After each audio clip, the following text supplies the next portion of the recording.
everybody, and welcome to another episode of Annual Pass. This is the podcast where we talk about all things theme parks, attractions, rides, snacks, anything having to do with a theme park in the theme park world. We'll talk about it here on Annual Pass. I am your host, Jack Pattillo, and of course, joining me, as always, is my beautiful, untalented, and burrito-eating co-host, Geoff Ramsey. Hi, Jeffrey. Hello, Jack. How are you doing today? I'm doing great, and let me tell you something. This podcast came in handy just this week. Really? Yeah. How so?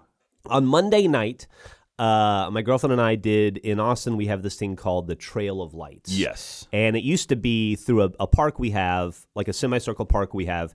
They would set up Christmas displays and like tunnels and Christmas lights and trees and, you know, Dr. Seuss stuff. And then you would like walk through it, push your kids through in a stroller and eat funnel cake and drink warm cocoa and have a very Christmassy experience, right? Well, since pandemic, they closed the walking part down, and now it's a drive-through thing. Yeah, you just roll through it. And it's I might like it better. Really? Yeah, it's really fun. And so we did that Monday night, and as we were going through, we tune into the local radio station so you can hear you get the full experience. Yeah. You hear the Christmas songs they want you to hear. Why'd you turn into Beetlejuice all of a sudden? I was stifling a cough. You'll get the full experience. And God, we saw so many different people do Beetlejuice impressions when we were in Florida last time. Oh, yeah. And as it was coming through, the Grinch song came on. You're a mean one, Mr. Grinch. And the local DJ did a piece of trivia, and he was like, I bet y'all don't know who else this guy's famous for. And I was like, oh, Haunted Mansion, I know that, Haunted Mansion. It's Thurl Ravencroft. Yeah, Thurl Ravencroft. I didn't remember his name. But my girlfriend was very impressed. Yeah. She was like, how did you know that? And I was like, I do a podcast. There you go. You got some brownie points based off of Annual Pass. I appreciate it. Yeah, Thurl Ravencroft is that dude's name. We had a fun time. He was in the Tiki Room. Mm-hmm. He was one of the birds there. I think the German bird. Yeah. And then we had a blast on him. And then everyone, like tons of people, like, yeah, Thurl Ravencroft is all over Disneyland. Like that dude, he did so many voices and so many songs and stuff. So that's pretty cool. Yeah. Yeah. But also, not a ride, but you should check out Trail of Lights, Jack. It was lovely. I went last year. I haven't gone this year yet. It was good this year. I run Town Lake, which is, that just south or just north of the Trail of Lights. So I've been watching them build it up and stuff. So I see like little bits of it as I make my runs through downtown. My favorite part, this is a family-friendly podcast, but my favorite, so I'll keep it light, but my very favorite part of it is they do the 12 Days of Christmas, and they're like giant wood cutouts of each day. And the Lords of Leaping, it looks perverse. Really? I'll say that. It's fun. I'll keep an eye out for that. It's a highlight every time I see it. Well, hey, everyone. Thank you very much for listening and or watching Annual Pass. Don't forget you can watch us over at youtube.com/annualpass. So that's our new YouTube channel that we're building up right now. Very happy with that. It's been a lot of fun going over there. And hopefully, Jeff, you and I will be doing some fun exclusive stuff there soon. We've got a Lego set that we need to build. That, Jessica and Jennifer down in Florida gave to us, and so we got to build that on stream. We got to do a whole bunch of stuff. We're trying to build up that channel. If we could give you a chance to kind of see us goofing around and kind of go old school podcast style. I'll be honest with you, Jack. I have an agenda with that YouTube channel. Oh, really? Yeah, I do. I like the Lego thing. I think it makes sense thematically with what we're doing. Yeah. Obviously, I think it's good shoulder content for the podcast. And I'm going, and what doesn't make as much sense, but I am so passionate about is puzzles. And I'm going to figure out a way for us to pivot the Lego thing into a puzzle building show as well. Okay. Purely for my own base desires. Nice. And speaking of puzzles, we have a new poster in the store that Gail Fox designed for us. They do all of the thumbnails you see on our YouTube channel and everything like that. And they made an amazing poster, and we're trying to convince our merch team to build that into a puzzle, and we can actually buy that as well. Don't forget also, we got new shirts in the store. We have our new pin. We have our very first pin in the store, Jeff. I love it. It's so cool, the little like snow globe pin. I made a video for the Cyber Monday with my nephew, and I gave him, because we have two versions of the poster. We have the one that's already fully colored for you can frame, and then another one you can color yourself. So I gave my 8-year-old nephew, number one Annual Pass fan, number one fan, my nephew Silas. I gave him the poster to color, and so he colored the whole thing, or he colored a bunch of it, and then we filmed the thing. And I gave him a pin, and he was like, "Huh." I don't know if he was overwhelmed or underwhelmed maybe.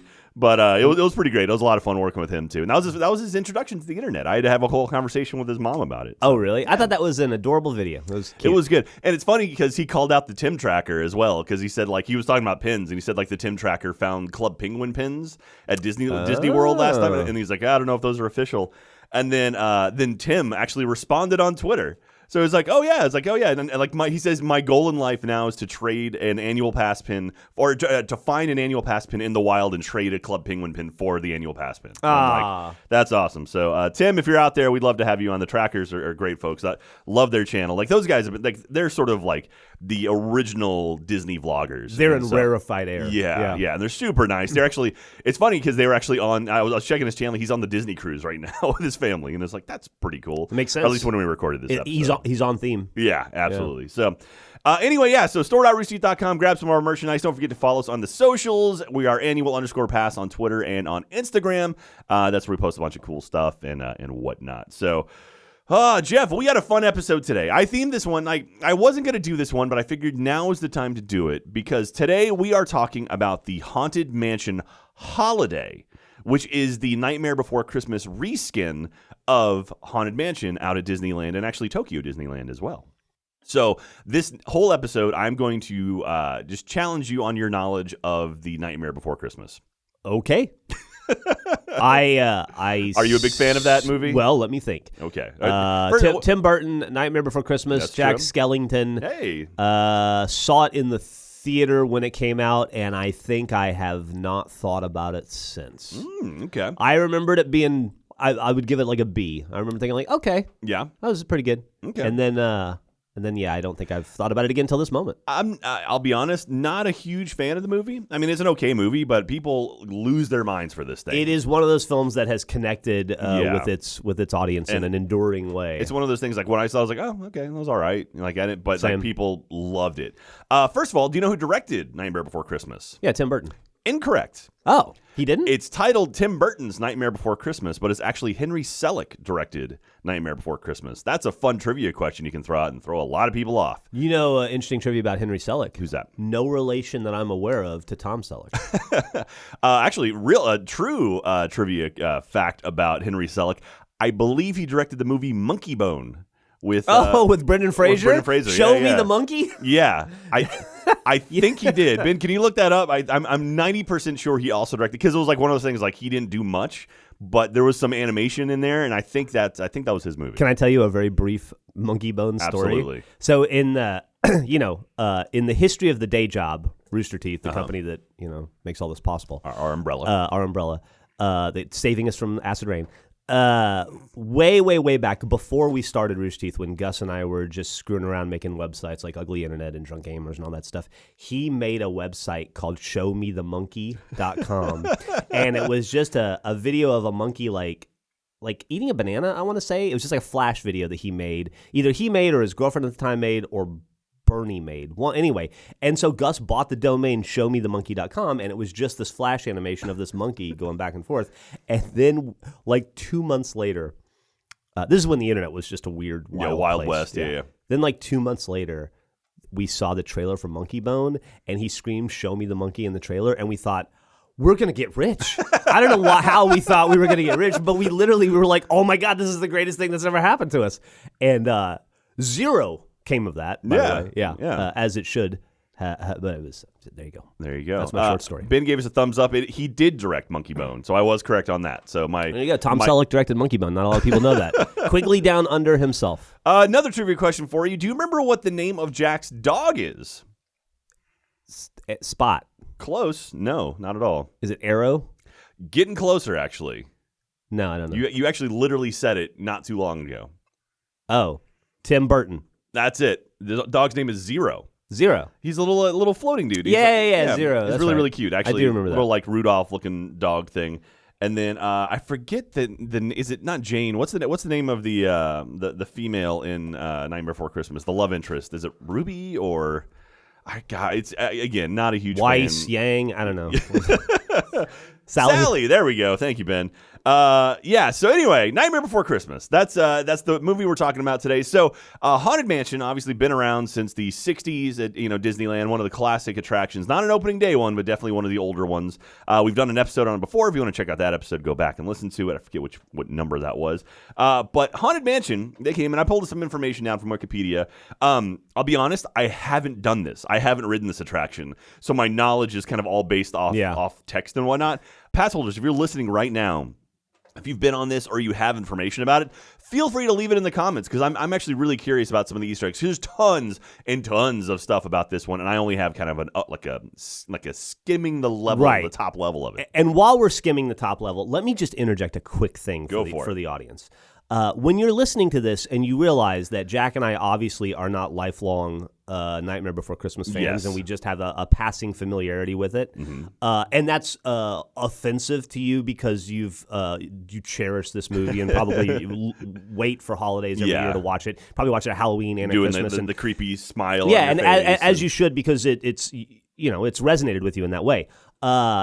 Just try to remember that when I talk to you about the Boston Celtics or David Lynch and Twin Peaks, and your eyes gloss over and you don't know what I'm talking about, that's how I feel. Okay. That's a good call. Yeah. You talk about existence or something like that. And what? Like when I talk about David Cronenberg and you're like, huh? Yeah, exactly. So from Wikipedia, this is where I get the majority of my information. The Haunted Mansion typically closes for 2.5 weeks in late August, so it can be converted into the Haunted Mansion Holiday. The overlaid attraction is then open to guests from September through early January before being closed again to remove the overlay. So when we were in Disneyland, that one fated trip I had right before pandemic started, we couldn't go on the Haunted Mansion because it was shut down to Nightmare Before Christmas. On Nightmare. So you were in like mid-January? It was like mid-late January, and it was still closed for that, and so it was like the one thing we couldn't go on. Yeah. That's crazy. Yeah, that would have been the 2019 one, right? So it is neat that... Or 2020. It's... No, 2019. It is neat that like they're able to swap out everything because it's a significant change. Like you and I will watch a ride through here in a bit. They do a lot of stuff in there, and every year it gets bigger and bigger. And like that's the cool thing too is like every year they add like a new piece to it just to keep adding on and on and on. And actually, this year is the 20th anniversary of the Haunted Mansion Holiday. So the one going on right now. So the one actually out in Anaheim that's happening right now is the 20th anniversary. So this has been doing it for a long time. Nightmare Before Christmas. Yes, one. Had they skinned it before as something else? So that was the first time it had ever been done. And have they ever skinned it as anything different in that 20 years? Nope, or it's been just this every year? Just Haunted Mansion Holiday. That's the only time. It's like either just the normal Haunted Mansion or Haunted Mansion Holiday. Just those two things. Okay, that's cool. So it's pretty neat. So, two similar overlays, Country Bear Christmas Special and It's a Small World Holiday, had already been successful for some time when Haunted Mansion Holiday was developed. Initially, Disney considered doing a retelling of Charles Dickens's A Christmas Carol, but decided against it due to the attraction setting in New Orleans Square and the incongruity of bringing Santa Claus into the eerie environment of the Haunted Mansion. Instead, they decided to base it on the Nightmare Before Christmas after considering which Disney character would celebrate Christmas in the Haunted Mansion. Should Santa Claus ever land there on his journey, Steve Davidson took the idea and worked with Walt Disney Creative Entertainment to develop the overlay. So yeah, that's kind of neat that having a Christmas Carol in Haunted Mansion could be kind of fun, actually. Yeah, why do you think? I think because when I think Haunted Mansion, I think very old school traditional ghosts. Like you're kind of like, I could see, the guy past, present, and future. Yeah, like walking around with chains on and stuff, and like Jacob Marley freaking out. Like I am at a point in my life where if I never have to ingest Christmas Carol related stuff again for the rest of my life, I'm okay. Really? Yeah, I feel like that story. I have seen that story's been beaten into me for 46 years. So you see Tiny Tim and you just kick his crutch out from underneath him, and then Scrooge revived it for a while, but I've seen Scrooge so many times now I can't watch that anymore either. I'd be happy not to go through that story again. Did you see the new Mary Poppins? Yeah, there's definitely allusions to like the rich guy who kind of like just lords down on other people. Oh, really? Yeah, it's not exactly Christmas Carol, but it's the same sort of. That's the idea. Emily Blunt one. Yeah, Emily Blunt and Lin-Manuel Miranda. Right. Okay. No, I haven't seen it. Yeah, it's not bad. Emily Blunt's great. Anyway, what else? One issue Disney had to deal with was the fact that many of the key performers in the original attraction, Paul Frees, Leota Toombs, Eleanor Audley, and most of the singing bust, and almost all of the original voice actors had died years earlier. Again, this is, they're looking in the late 90s, and this thing was developed in the 60s. Yeah. Frees was replaced in his role as the ghost host by Corey Burton, who had done voiceover work with Disney before and had also served as Freese's protege prior to the latter's death. Toombs' daughter, Kim Irvine, replaced her mother and was thus chosen to perform in her place as Madame Leota. That's really cool. And actually, if you watch the Imagineering story, we've sung up praises about the Imagineering story on Disney Plus. They do a big episode on this. They're talking about the Haunted Mansion and how when they updated it, they had to bring her in, and so she did the voiceover work as her mom. Like the Madame Leota who floats in the crystal ball. Like they needed new dialogue and new face and new mouth movement, so they literally used her daughter to replace her. Which That is so cool. that's an amazing bit of continuity. And another Rooster Teeth side story there. In the early days when we were making the cartoon Red vs. Blue, the guy that plays Tucker, Jason Saldana, he had moved to New York during season 1, and he was stuck there during the big power outage that lasted for 3 days. Oh, yeah. And so he couldn't record his lines, and we had his brother record his lines for that episode, and no one ever knew. You went the Tom Hanks route where you had him come in and step in and do all the stuff? Yeah, absolutely. So continuing to read here, Susan Blakesley provides the voice of Madame Leota. So this is interesting. So Toombs' daughter, Kim, is the face, and they have someone else imitate her voice. So it took 2 women to replace the original Madame Leota. That's kind of cool. The singing bus were topped with jack-o'-lanterns and given computer-animated singing projections. New voice actors were picked for the graveyard ghosts that sound similar to the originals. Yeah, so like the grim-grinning ghosts, they just put pumpkins over them and like projected faces onto them. Okay. Yeah, I mean not human faces, but like pumpkin faces. The simple cutout ones. It operates at Disneyland in Anaheim and also Tokyo Disneyland, but nowhere else, including Orlando. So Orlando, it's just bog standard. Old school, yeah. And then I kind of like that too, because like Halloween is the time I would want to go the most, and get that experience. I see that. It's cool to get the skinned version of it as well, but for the purists, it's good that Orlando's holding it down. Yeah, I guess. yeah. And then, of course, in Paris, you have Phantom Manor, which when I went to Disneyland Paris with my family, unfortunately, it was shut down at the time, which is really upsetting because it's like that was something I was really excited to check out, and it was closed. Have I heard that it's possible that one is actually a little better than the original? Probably. There's one, I want to say the Haunted Mansion in Shanghai, maybe that's or it. Beijing. There's one that's really, really fancy. It uses the same ride vehicles that like Rise of the Resistance or the Ratatouille attraction do, the ones that are, they don't have a track, but they just kind of move around on their own. And they do a bunch of really cool stuff. I think that's what I'm thinking of. And it's different because they have a different cultural association with ghosts. So they change the story around. That was actually featured in the Imagineering That story might be as well. what I'm thinking of, Yeah, thinking of, again, going back to it, Imagineering story. Check it out. It's a great, great show. Let's take a short little break so I can tell you about our sponsor on today's annual pass. I'm excited for this one.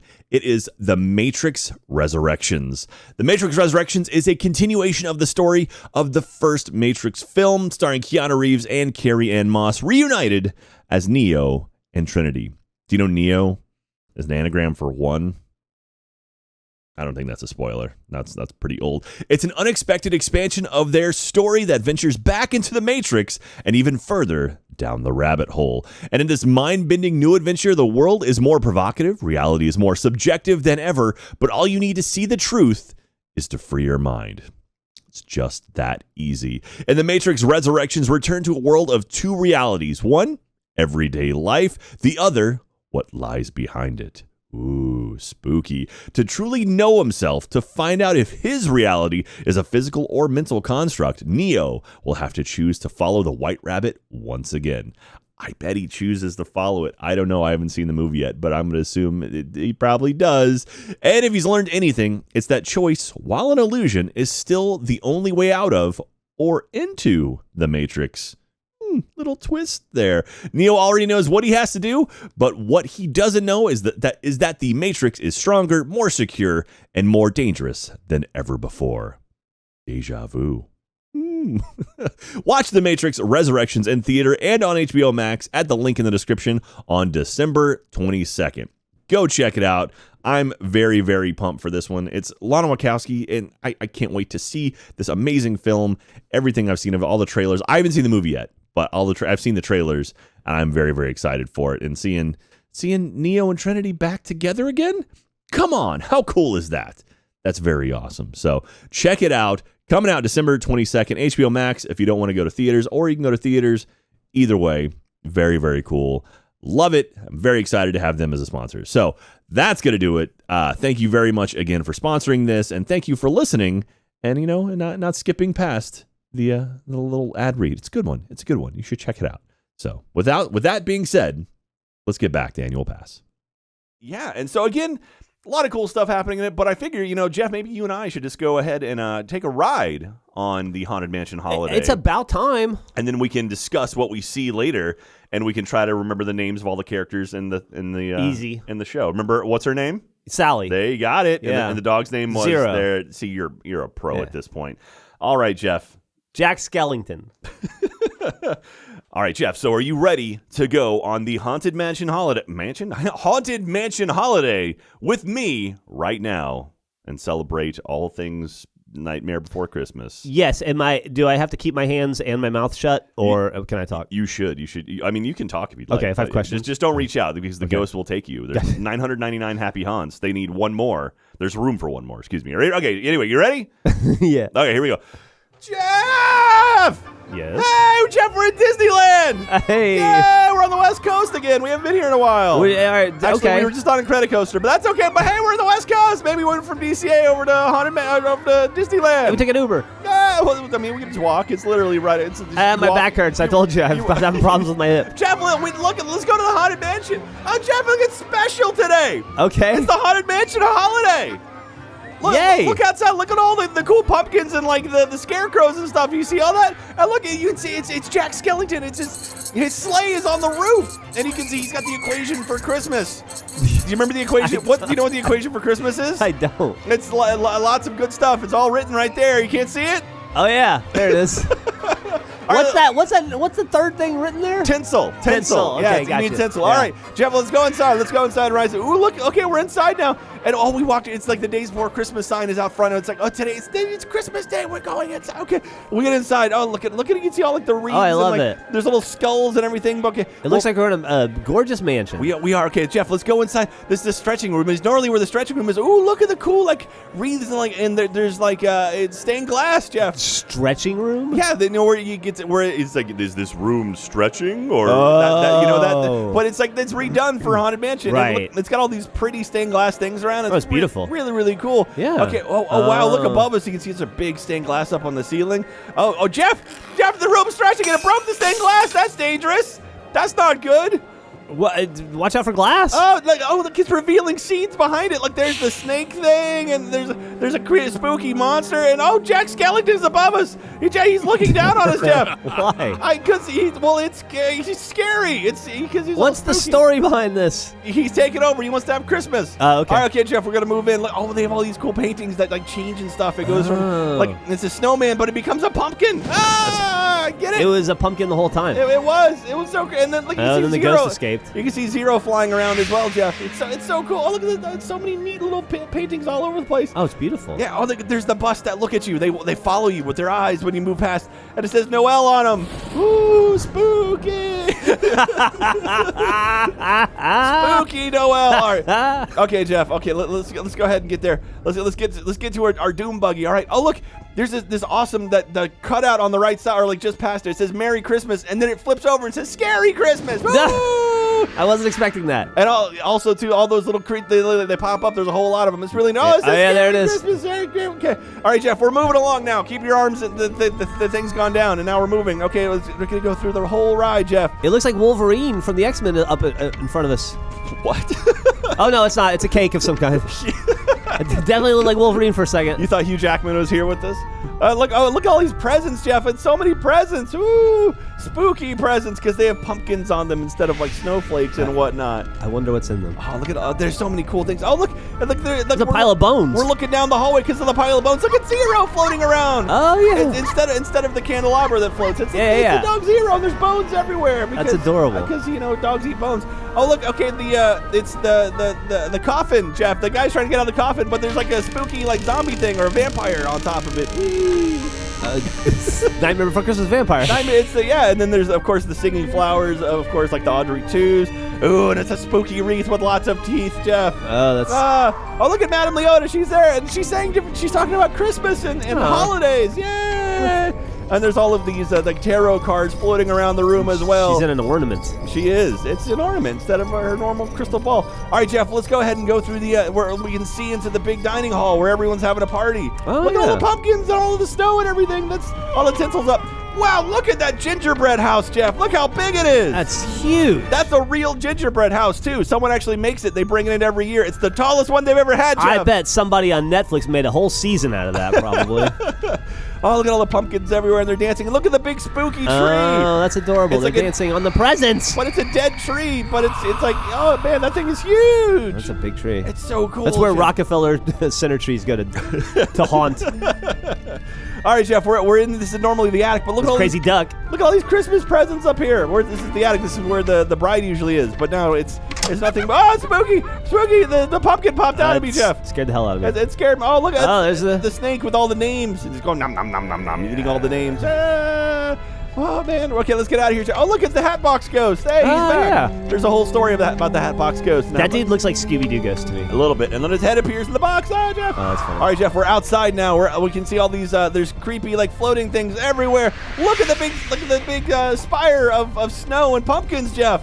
Yeah. That's so cool. Whee! We're going down. We're turning Okay, around. They're turning around, like leaning on our back. Oh, look. What's that gonna? What is that? It's the same vampire thing. Oh, right. He's eating the Christmas lights and sparking and everything. Oh wow. Okay. Oh, Jeff, look! It's Jack Skellington! Oh, there he is, the man himself. Hey, what's up, Jack? You have a good name. Oh, there's Zero as well. Oh, yeah. Are they saying stuff to us? Yeah, they're saying like Merry Christmas, Merry and Christmas. spookiness and all that stuff. And now they're having a party outside, Jeff. All the ghosts are having a party outside.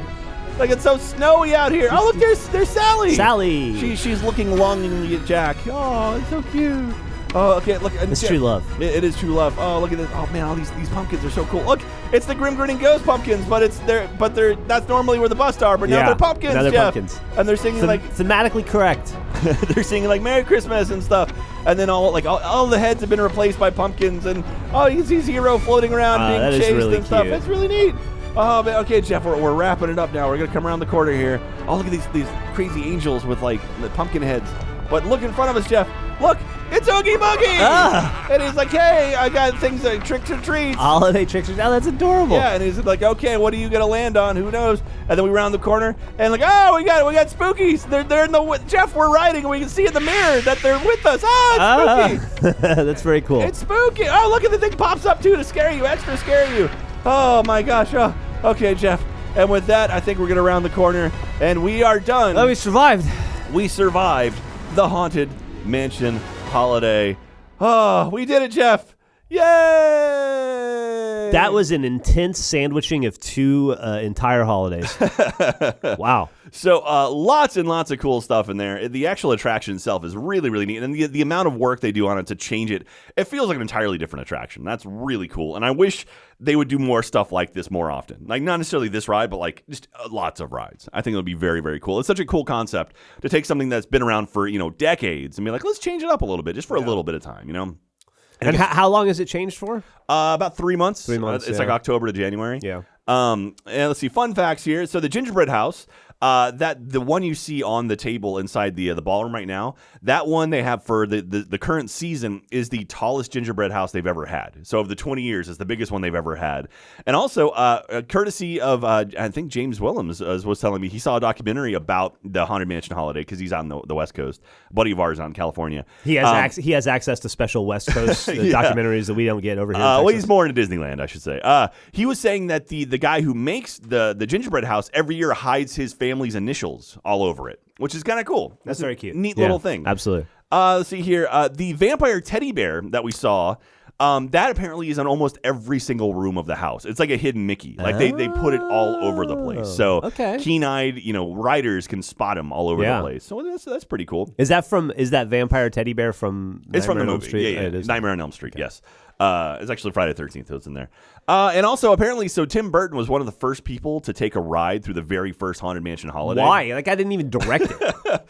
He produced it. So they brought him in to take a ride on it and kind of give his impression of it. Apparently, he loved it so much, when he got outside, they had like a merch booth set up, and he bought everything. Like, he bought all of the Haunted Mansion stuff and all of the Nightmare Before Christmas stuff. So really? He's a big fan, which is kind of cool, and it's kind of neat that, well, he's also, Tim Burton is a Disney guy. Like, he worked at Disney back in the day, and that's where he kind of got it. He worked there, eventually did his own stuff kind of elsewhere, but he started at Disney. Like, he had that really interesting art style, which is similar to the Nightmare Before Christmas style, but like Frankenweenie and all of that. I bet he gets a cut of all that merch, so he was kind of paying himself when he bought that getting stuff. His 5% off all of that stuff. Yeah. There was another cool fact that I didn't write it down, because why would I write anything like that down? Again, this is one of those things that I know there's going to be people out there who have ridden this thing a billion times when it's Haunted Mansion Holiday. And you pass holders out there, if you are listening right now and want to give us some more facts and like knowledge about this, that would be great. Because again, this is mostly just based off stuff that I've seen. That's the one thing I was thinking of. So inside the stretching room where they've replaced the paintings that get stretched with the glass things, and then like they reveal kind of a display underneath it. The Imagineers who worked on it were told that the actual stretching room images, like the paintings, like the woman who's standing above the alligators and stuff, it's so tricky to get those just right to not touch them. And so instead of the things that do stretch in there, they're just in front of the actual original ones. So they literally just kind of put it in front of it. So so right behind there is still the things that normally stretch. Which is kind of cool. Yeah, I'm sure there's more stuff like that. So anyway, but yeah, pass holders, if you have any cool facts or trivia about the Haunted Mansion Holiday, I would love to hear it. Because maybe you live on the East Coast and you have access to some East Coast documentaries that we're not aware of. That is Hook true. us up. That is true. So thank you very much again, everyone. Y'all are awesome. We do love you. And this would be something I would love to go on myself. I don't know if we'll be able to make it this year, unfortunately, but maybe the 2022 season we can get out there and go ride it. Have you ever been on it? I've not. No. Oh, I know. That's what I was saying. Like, I feel a little bit like this. We got to get you out there. I want to do this one because we're in the holiday time. This is coming out around the 16th of December. So I'm like, let's get this one out there. Yeah. So if you might be in Disneyland and want to go, like, what's going on with that? Give you a little heads up. Or if you're in line waiting for Haunted Mansion Holiday, maybe listening to the podcast edition of it. Although you don't want to spoil too much of it, but trust me, my my audio versions of the attraction are not going to be as cool as the actual version of the attraction. Well, don't sell yourself short. You're a masterful storyteller. Oh, thank you very much. I appreciate that. So anyway, thank you very much. Send those photos. I love seeing people wearing annual pass merch inside of theme parks as well. So please, if you're like happen to be wearing like maybe our new pin or a poster, if you're wearing a poster, if you're wearing the poster shirt, you can take a photo in front of like Disneyland and send it our way. That'd be very, very cool. And I was actually thinking the other day. So now that Tim Tracker's he's looking for the annual pass pins in the wild. I think the next time you and I go out to Florida, if we go to Disney World, I want to bring like 100 annual pass pins and just trade with as many people as possible, just to seed them. Yeah, get them out there. And so, and like that's hopefully a great idea. People spot them. I don't know if technically they're not official Disney pins, but whatever. Like if there's Club Penguin pins, that's fine. Yeah, but also technically, who cares? Yeah, there you go. Yeah. I like that a lot. Now is the time during the podcast where I get some questions and answers from the pass holders. And so our pass holders have asked us some questions, and I figure you and I will provide some answers. Actually, a lot of these are more comments than questions. So we'll go through some of those. Some of them are pretty good. So we'll provide commentary on the comments? Exactly. Okay. Exactly. Let's do it. Oh, my God. Almost knocked over my water. Angeluna Love said, not a question, but just wanted to say how much I love this podcast. Oh, that's super sweet. I am from Australia. I did the college program in 2013 working PhilharMagic and the Carousel. Just hearing all these stories and facts about Disney parks made me miss home so much. I barely get to visit because it's so far, and especially because of COVID. But I've been to all the Disney parks now except Paris. Also, hearing people's stories of their memories about cast interactions warms my heart because I have the same fond memories about interacting with guests, especially making magic like working the Sword in the Stone or handing out free fast passes. I hope you do many more podcasts about Walt Disney World, and I'm happy to tell more stories about when I worked there. Much love, Angela. That's super nice. Yeah. That makes it like stuff like that it tickles my heart. It makes me happy. And also, I would love to have Angela on to talk about So Katie, my wife, she loves the Sword in the Stone, and every single time we go. So do you know there's a Sword in the Stone at Walt Disney World, and there's one at Disneyland as well, at Magic Kingdom, and you can go and like pull on it, and every now and then it works, and you can actually get it up. And so maybe we can have Angela come on and tell us a little bit about like the thought process that goes behind that, because not everyone can pull the sword. There can only be one king or queen of England. Yeah, no, for sure, obviously. Let me just say real quick, too, to Angela, thank you for tickling Jack's heart. We haven't really discussed it, but part of the reason behind this podcast is that Jack was born with an irregularly small heart, and we're doing everything we can to shock it larger. And so, Angela grew at least 2 sizes. Yeah, today, there you go. So appreciate it.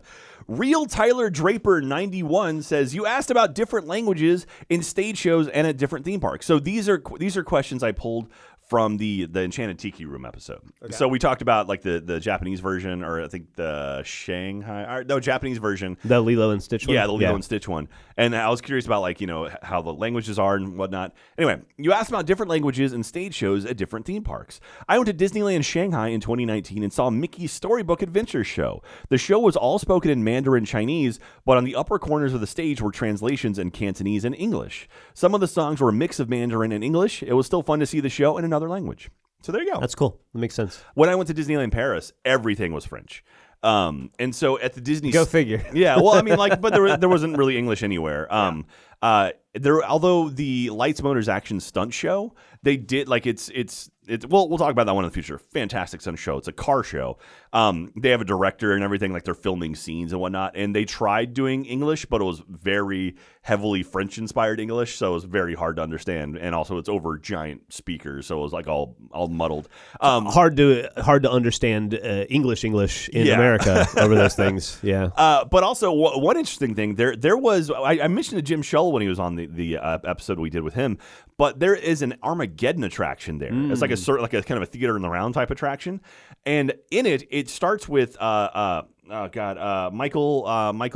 Clark Duncan, or what was his name? Is that Michael Clark Duncan, the gentleman from Armageddon? He passed away. The one who's unfortunately passed away. Yeah. And so Michael Clark Duncan. It starts with him, and he's explaining Armageddon, but then it's dubbed in French. But it's very clearly him speaking English, and it's just like they redubbed his voice. Huh. And that's one of the things that made me think is like, this was not meant to go to Paris. Like, why would they shoot that and then just redub everything? Like, this was an attraction that feels to me like it was meant to go to like Hollywood Studios or somewhere, and they were going to bring it over, and they just never made the jump. So I was very curious about that. But anyway, it was all in French. Very, very, very interesting. How's your French? It's not good. Not good. Je m'appelle Jack is about as much as I got. Vous, I think is that we go like vous, whatever. No, bad. I got a D in French when I was in college. It wrecked my GPA. 5 hours of a D just destroyed my GPA for like the first 3 years of my college career. One bad class destroyed your GPA. You had straight A's in every other class. Not for straight 3 A's. years. Not straight A's, Can you but believe not this, a D. Ben? Straight A's, but Dude, one class. A D wrecked my GPA because that was 5 hours of a 1. If anyway, Do you think it was a D and then all the other A's you didn't get in the other classes? Anyway, it was interesting, and it was definitely like kind of it was like one thing though, the backlot tour they have there, they had Jeremy Irons was one of the hosts. They had 2 hosts. It was like Jeremy Irons and a French woman, This is French in actress Paris. in Paris. Okay. And Jeremy Irons spoke all his dialogue in English, and she spoke hers all in French, and it was subtitled, so that was easier because I could read it. But anyway, so it's interesting to see how they kind of like play with that. Yeah. And also when I was there, like I was nervous because I'm an American in Paris. This is awkward, and I don't want to be that guy. But at one point, my dad and I grabbed lunch inside the park, and the woman working the counter goes, "Are you American?" And it was like, yeah. And she's like, yeah. She goes, "Oh, wow. What are you enjoying?" Like, she was super friendly. I was like so excited to meet an American, which was like, okay, that's cool. So I felt less bad about being an American because she was like, oh, I guess they don't come through very often. Huh. So, well, that's pretty cool. Yeah, it's pretty nice. Pretty nice. All right, we got another comment here from Bobby Shea. Says, this is a good one, Jeff. You'll appreciate this. I was in Las Vegas in October, and the pool of New York, New York has Dole Whip on their menu. It has an official Dole logo next to it on the menu, and they had a second flavor, too. However, I did not snap a pic, nor did I order one. So, according to the tweets that I've been getting and other forms of social media, apparently Dole Whip's at a lot of places. Yeah. Apparently the secret's out. Yeah, but I figured Jack and Jeff might want to check it out when Annual Pass sends them to Vegas, and they ride the coaster at New York, New York. Yeah, we got to make that happen. So 100%. So Ben, get on the horn, get our Vegas trip planned, and we'll go. But then we'll try to go and grab the Dole Whip. You know what's frustrating about that is I've already been to Vegas like 5 times this year, and I had no idea. I would absolutely have made a trip out of the way to do it. What's the name of the coaster at New York? I have the High Roller. Never touched it. I'm not going to do it till I do it with you. All right. S. Deem says, "Hey, Jack and Jeff, listening to the new episode, and thank you guys so much for making a rough night at work a little more tolerable. You guys mentioned the Grim Grinning Ghost song, and that ties in with one of my favorite stories about the parks. The lyrics were written by Imagineer X Atencio, which his name we brought up before, who also wrote the lyrics for A Pirate's Life for Me. But his training was in animation, and he's never written a song before those two. Walt Disney just had a sense he'd do a good job. That's wild. Because both of those songs are iconic. to the point where the A Pirate's Life for me is in the Pirates of the Caribbean movies. And that dude just like, he was an animator and was like, all right, I guess I'll write a couple songs. Like the Walt Disney was like, yeah, it's okay. You'll do fine. You've never written yeah. Yeah. It's like how when Monty cast Ruby, he was like, hey, Lindsay, you've never voice acted before, but you'll be the main character. Yeah. And what a choice that was. Yeah. Pretty much nailed it. So thank you very much for all of the questions and comments. I love those kind of things. So now let's move on. Every single week I ask a question of the audience, and I'm like, hey, audience, here's a question for you. You answer it in the comments over at roosterteeth.com. And then I pick someone at random to send a theme park map to, an autographed theme park map. And the question I threw out for the Enchanted Tiki Room was, would you ever try to modernize an attraction? Because we did the one, like it was the one where Iago and Zazu modernized it. They had the under new management version, and really upset a lot of people. That's the whole reasoning behind this one. You remember that? Yeah. The acting DJ says, aside from my being excited about the upcoming Spaceship Earth overhaul, the only other ride I'd even remotely consider modernizing is Pirates of the Caribbean and Disney World to be like the one in Shanghai Disneyland, considering that one is a technical marvel. That one, if you've seen the Shanghai Disneyland version, it's wild. Really? Like it's themed around the movies as opposed to just like the old school ride. And there's like, it's got projection mapping, it's got animatronics, it's got these awesome ghost effects. Like at one point, Jack Skellington, Jack Sparrow is there, and he like steps from, or like lights passing over him, and it goes from light to dark, and he becomes a skeleton like right in front of you.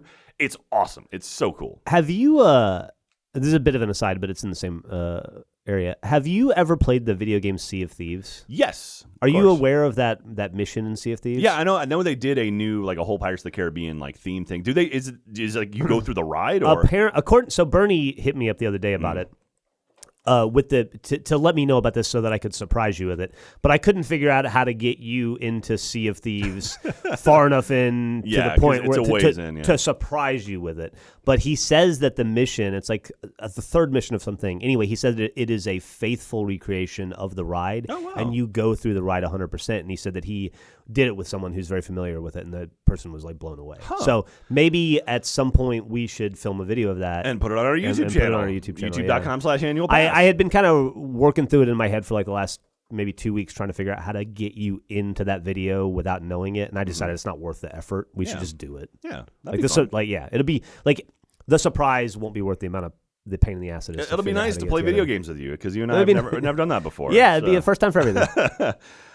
Theme Park Nerd, which is a fantastic name for a listener of this podcast, says, I would want Universal to create a new land with retro attractions, entering from either Merlin Wood on one side of the land and the original Universal Arches on the other. We could bring back favorite rides like Dueling Dragons, Back to the Future, and Jaws. I know this is a long shot. A big Universal retro store in the middle of the land surrounded by the 80s cafe from Back to the Future 2, and a monster cafe adaptation with a different internal design would be amazing. Last but not least, bring back shows like Beetlejuice's Graveyard Review, maybe with some Psycho House on stage and Sinbad or Merlin show next to Dueling Dragons. So, Merlin Wood, that was the name of the section of the Lost Continent that eventually got replaced by the Harry Potter, the Wizarding World of Harry Potter.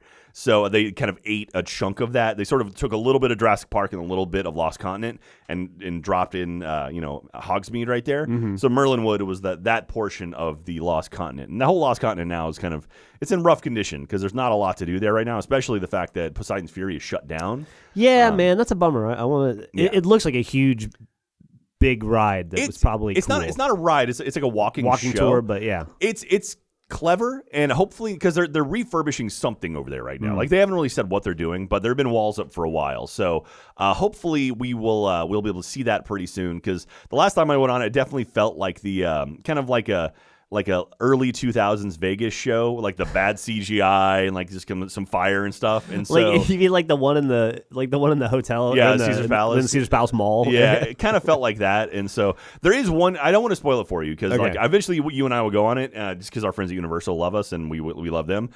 There's one section of the attraction that is mind blowing and it's so cool. Won't spoil it for you because we'll do it. And that one I know it's 100% still there because it was like the key of this attraction. So. It's going back to that comment. It's going to be. I've been thinking about this a little bit outside of work, just in general. It's going to be interesting to watch the evolution of these theme parks. I'm happy I have a little bit of a macro view and a little bit of a distance and dispassion to it, so that I can kind of I don't know, have this cool overview of it all Yeah. and not be overly attached in any area. Yeah. Or emotionally invested rather. And so it's kind of fun to just look at in that I think about this a lot, like with the exception of Disney World, which is 60 years old now. Disneyland, sorry, is like 60. It's 1955. 1955, so 70. 45 plus 20. 65 years old, 65, yeah. And then Universal is much younger. Yeah. But I went to a bar in Belgium once that was 700 years old, right? And how are the rides there?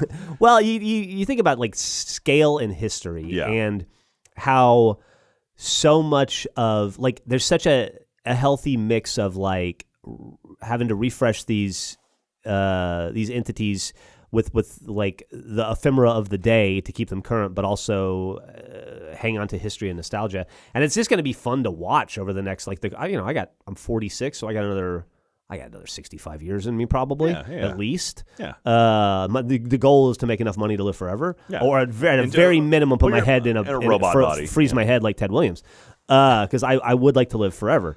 It's just going to be fun to watch and see how this kind of shakes out, because I think, it remains to be seen. These parks are very new, and so how are they going to deal with history? Like how important is the Nightmare Before Christmas going to be 100 years from now? Yeah.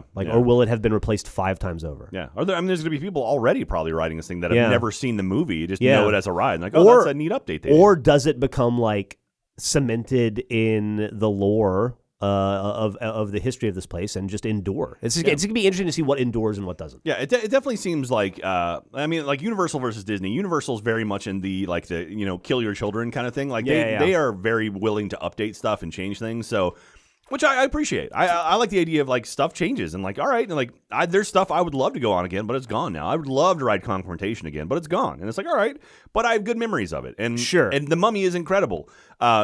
Replacing Earthquake with Fast and Furious. That's you're gonna have hits and misses, right? But then Disney has a completely different approach, and they just kind of leave everything, holding on to nostalgia, and that's kind of interesting too.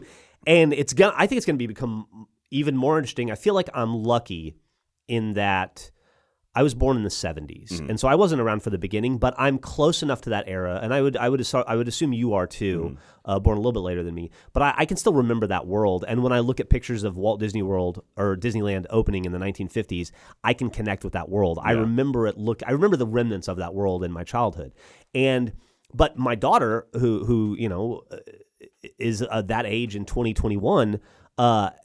She's so far removed from how that world looked and felt that at some point it becomes like, for me, it's nostalgia. For her, it's a time capsule. Yeah, like and for her kids, it's going to be like, I kind of hope that Disney maintains that time capsule as society and the world grows further and further away from that world, because it's really amazing to be able to take a step back in time. Yeah, well, I mean, that was the idea. Is like the idea of Disney World, Disneyland, where it's like it is like a happy place. Like the world is different in there. Like you're surrounded by magic, and that's the idea behind the whole thing. And that's one of the reasons why I love theme parks, because you step through those gates and it's just like the world sort of melts off around you, and you're like, I've placed myself in this magical land. Sure, and they've done a very good job of doing that and making it timeless, but while also kind of cementing it in the style of the time. Yeah, right. And so it's still there. It's still visible. For Disney, absolutely. For Disney, like you look at It's a Small World and it was when it was built. Yeah. Right? Yeah. It's impossible not to. You go down Main Street, USA, and it feels, I would imagine, very similar to the way it felt in 1955. Oh, yeah. That hasn't really been altered at all, just cleaned up a little bit. So, yeah. Casey's Corner's been there since the beginning. So it's like, it is pretty neat. Like if I'm curious now, like if you were going to build a Disney World, like, or a Magic Kingdom, like, would you have a Frontierland? Would you have an Adventureland? I don't think so. Would you have a Liberty Square? It's like stuff like that was really important for the time, but now it's kind of like, would that be the thing? Yeah, that was like Frontierland, right? There was a time when in the 50s when, TV was 35, 40 years old at that point. Film was 35, 40 years old. TV was relatively new. And so the world was obsessed with cowboys, cowboy movies, right? Yeah, absolutely. Frontierland was a much bigger deal then, because we were still... John Wayne was such a big guy. Because they were 60 years past the Wild West, right? So it was still very... And the world moved a lot slower then, so it was still very present, right? And... There's no... My kid would have no reason to know anything about cowboy movies now. Not at all. Right? It's just... It's not a... Yeah. Not a prevalent genre, and I don't see it becoming one unless there's I'm like racking my brain of like trying to think of cowboy movies right now. Well, like Wild West, and that's about it. Well, no, there's that new one with Idris Elba on Netflix that looks really good, actually. Yeah. And there have been some throughout the test that, like Unforgiven and that have Hateful Eight. Like, Hateful Eight. Ridiculous Six was one. I know the Zellners, our friends, the Zellner brothers. They made a cowboy movie a couple years ago with I think Robert Pattinson. Mm-hmm. And so they still exist. It's just not a part of the cultural zeitgeist in a way it was. Yeah. But like you're saying, I like the idea of like some kind of a time capsule because it definitely feels like you're stepping into a different world, and it's like, okay, immediately you feel like, oh, this feels like a different place, and it feels like it's out of time, which is not a bad thing. Is this conversation interesting or boring? I think it's I'm very interested. Okay, I'm yeah, I'm fascinated by it. So, but we should move on. We should move on because we can talk about this for a long time. Maybe we'll do a whole episode on that or like a live stream or something. So, I've got a couple more here. Shannon 413 says, I'd like to see the Magic Kingdom Space Mountain get a modern refurb with Tron going next to it. Seeing them doing a big update to the queue and cars would be cool, but also a track update would be nice since it feels rougher every time I ride it. And while that's great for nostalgia, it's awful for my back. Agreed, Shannon. Agreed. Yeah, the last couple times I've ridden Space Mountain, it's not friendly to you. Not friendly to you. And then randomly, I picked someone from our comments over at roosterteeth.com to win a theme park map, and I got Arotho 100 who says, I would like to see the Carousel of Progress a modern uplift while also keeping some of the original fun. I'm a huge fan of the ride and song, but when I rode it for the first time with my wife, it felt like it could use some more progress.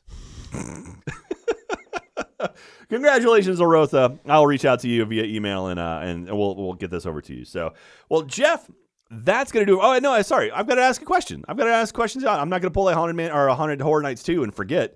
My question for you this week, pass holders, if you're listening right now or watching right now, in the comments over at roosterteeth.com, answer the question, what is your favorite hidden Mickey? Because I brought it up because that was one thing I forgot to talk about. The vampire that you saw, that little vampire doll. That is in every single room. Right. Did I mention that? Okay, I did mention that. Yeah. So they've hidden it all over the place. So I figured, like, hey, what's your favorite hidden Mickey? Mine was the one above Body Wars at Wonders of Life at Epcot. There was one in this giant mural, and he was like pointing, and it was the coolest thing. That's gone now, unfortunately, but that's mine. Do you have any hidden Mickeys that you can think of? No, not off the top of my head. Of course not. But I would like to know, in addition to what everyone's favorite hidden Mickey is, I would be interested in knowing the hardest one, like the hardest one to get to and see that's still there. I think that's possible, but it's the one on Incredicoaster. Remember we talked about that? Oh, the upside down. You have to be upside down, looking up to spot it. Yeah, that's cool. a pretty clever one. That is very clever. So what is your favorite hidden Mickey? I'd love to hear yours. I love the one in Tron, the movie Tron. There's a giant one when they're on the light sail. It's pretty neat. Also, of course, the one at Disney MGM Studios where you have to flip the park map, and it's the world's largest hidden Mickey. That one's pretty rad as well. Anyway, what's yours? Leave it in a comment over at roosterteeth.com, and I will randomly pick someone to win an autographed park map from Jeff and I. So, Jeff, that's going to do it for this episode. Do you feel like you learned anything today? I feel like I learned a lot, Jack. Excellent. I learned the three principal characters of Nightmare Before Christmas. Awesome. Well, thank you very, very much, everyone. Again, if you have any cool facts or history about Nightmare Before Christmas, I'd love to hear it. Leave a comment over at roosterteeth.com. And again, check us out. Don't forget our youtube.com/annualpass, our new video channel. We're posting more and more stuff over there. We'd appreciate it if you subscribe. And thank you very much, everyone. Follow us on social media, annual_pass on Twitter and Instagram. Grab a shirt or a poster or a pin. I love that pin. Store.roosterteeth.com. And that'll do it for this week. Thank you very much. Stay safe when you're out there, and we'll talk to you soon. Bye. Bye.